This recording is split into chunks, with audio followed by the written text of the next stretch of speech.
Magandang hapon mga ka-farmer, si Tabak Farmer ito. Ipapakita ko sa inyo itong ginawa namin sandbag. Kanina nangawala ang tubig ito, dire-diretso tumipilapon ang tubig ngayon. Pwede nang lagyan ng tilapia. Kaya ipapakita ko sa inyo kung gaano nakalalim at gaano karaming naipon na tubig. Ayan o. Hanggang hita na mga idol. Kanina nawalang-wala ang tubig.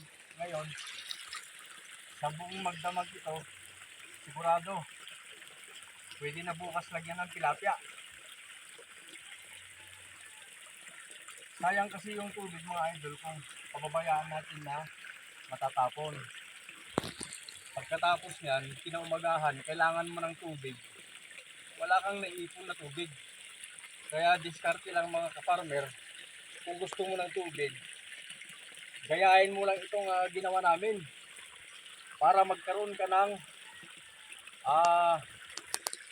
fish pan. Yan. Ito, pwede nang lagyan ng tilapia.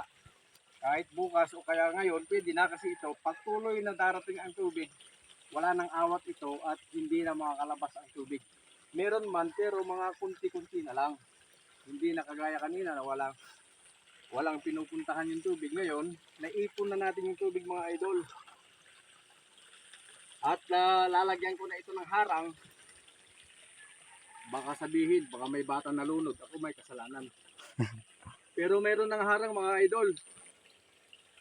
Kaya wala na tayong kasalanan. Kung meron mang magpunta dito na maligo na bata, lalagyan ko na lang ng warning na bawal bumaba ang bata rito. Dahil ito ay isang fish pan. Yan. Fish pan ito mga idol. O, kita nyo.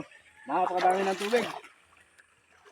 Shout out sa lahat ng bumubuo sa Team Taghirap. At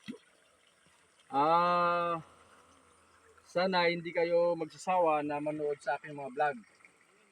At shout out sa iyo Boy Sardinas.